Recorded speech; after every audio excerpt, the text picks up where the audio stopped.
السلام عليكم ورحمة الله وبركاته. معاكم أخوكم سعيد إلكترونيك. النهاردة إحنا بنتكلم مع لعيب عشان نعرف إزاي نحدد العطر بتاعنا. يعني أنا أقدر أحدد العطر بتاعي إزاي وأعرف العطر ده سببه إيه بالظبط. الشاشة دي قدام مني شاشة بلوتو زي ما حضراتكم شايفين كده. نشوف الموديل بتاعها، هي شاشة صغيرة أهي، شاشة بلوتو 24 بوصة، حجمها صغير مفيهاش أدنى مشكلة. الشاشة دي بقى اما نيجي نشغلها هنشوفه مظهر العيب، عشان انا عاوز حضرتك من خلال مظهر العيب تحدد نوع العطر وتعرف انت هتشتغل في ايه بالظبط. لو بصينا كده للشاشة مع بعض، ادي لمبة البيان بتاعتي. هوصل انا بقى مصدر التيار بالشاشة كده واشوف كده.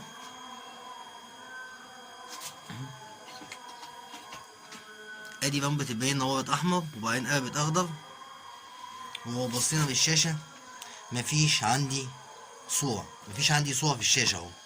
الشاشة مفيش فيها صورة. بينما كده لو انا ركبت الكابلات بتاعتي بالشكل ده، هركب كابلات الصوت والصورة مع بعض كده. ادي الكابل بتاع الصورة وادي الكابل بتاع الصوت اهو. هنسمع الصوت، يبقى الصوت كده شغال عندي، الصوت موجود، بينما الصورة نفسها اهو مفيش عندي صورة. يبقى انا كده حددت العيب مبدئيا من الاضاءة بتاعت الشاشة. الشاشة طبعا دي LCD، فأصبح المشكلة عندي كده فين؟ في اللمبات. أنا عاوزك تركز معايا حضرتك. أنا هفك الشاشة بالشكل ده. طبعا أنا فاكك مسامير الظهر بتاعت الشاشة أهو. هنرفع الظهر بتاع الشاشة مع بعض، وهقول لحضرتك الكارتة بتاعتي بشكل عام، كارتة الباور بشكل عام شكلها نضيف أهو، مفيش أي مشكلة فيها. المكثفات بتاعتها سليمة، مفيش أي مشكلة فيها. يبقى أنا كده بشكل الكارتة من غير قياس غالبا هيبقى عندي العيب في اللمبات. الشاشة دي شغالة اهو بلمبتين، غالبا هيبقى العيب عندي في اللمبات الموجودة في الشاشة. وانا بقول لحضرتك الكلام ده ليه؟ حتى لو الشاشة دي شاشة كمبيوتر وشغالة معاك باللمبات، قبل ما تفك الكارتة، لان شاشة الكمبيوتر بتبقى الكارتات عليها كفر، غطا من الألمونيا موجود معاك. انت ممكن تعمل اختبار سهل عشان تحدد العيب معاك، هل هو من الكارتة ولا من اللمبات. في الحالة دي عشان تقدر تستثني الكارتة وما تفكهاش، وهتبقى انت حددت العيب بتاعك بشكل مبدئي. انت مبدئيا لازم يتوفر عندك اي لمبة موجودة عندك من الشاشات اللي انت بتخلعها او بتفكها، او اي شاشة قديمة، اي لمبة موجودة عندك تشتغل بيها كنوع من التيست للشغل بتاعك. لو انا كده هفصل لمبة عندي من اللمبات اهو. انا عندي اللمبة دي هفصلها بالشكل ده، وهوصل لمبة تانية كده في الشاشة وهنشوف مع بعض. دي لمبة سليمة، دي لمبة سليمة اهو. انا هوصل كده ونشوف مع بعض.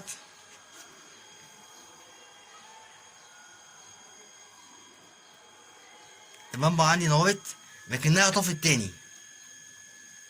مركزين معايا حضراتكم؟ اللمبة عندي نورت اهي لكنها طفت تاني.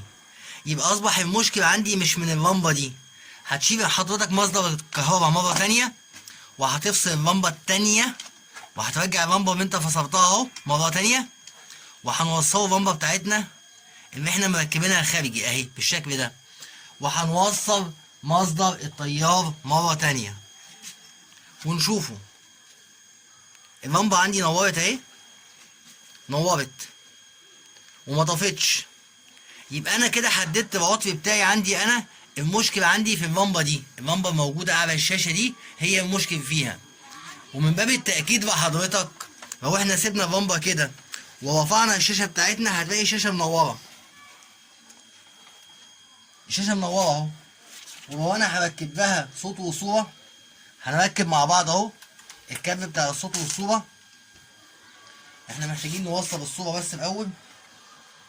ادي الصورة اهي، هنوصلها مع بعض. ادي الصورة اشتغلت. الصورة اشتغلت على اللمبة الموجودة تحت. اللمبة بتاعت فوق دي فيها مشكلة، وانا شلتها والصورة اشتغلت معايا.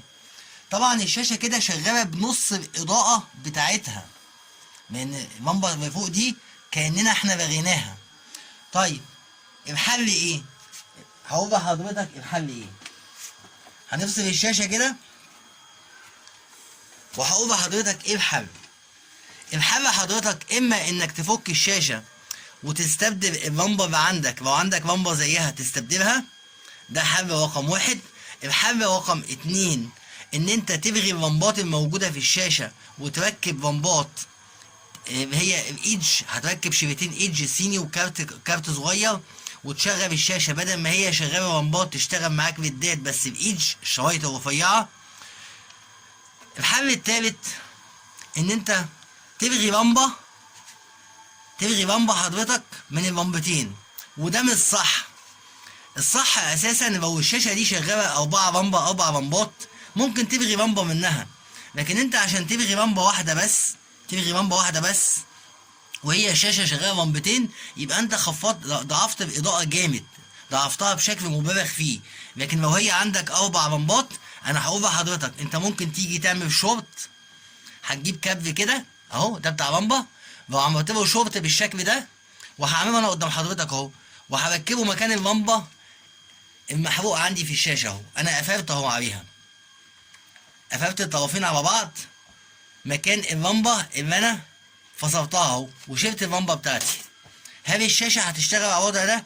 هتشتغل، بس طبعا زي ما اتفقنا هتبقى اضاءتها ضعيفه. الكلام ده يصلح في حال الشاشه لو شغاله معاك 4 لمبات، ممكن تلغي لمبه منهم وتشتغل معاك بشكل كويس.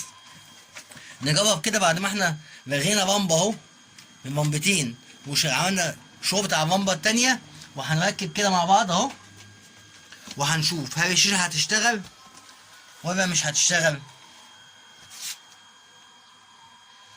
الشاشه معايا اشتغلت اهي، يبقى اهو الشاشه شغاله تمام التمام، مفيش اي مشكله فيها، رغم ان انا لغيت لمبه من اللمبتين الموجودين معايا. يبقى انا شغال بالشاشه بس بلمبه واحده دلوقتي اهو، زي ما حضرتك شايف كده، وادي الصوت معايا. يبقى الشاشه شغاله معايا صوت وصوره.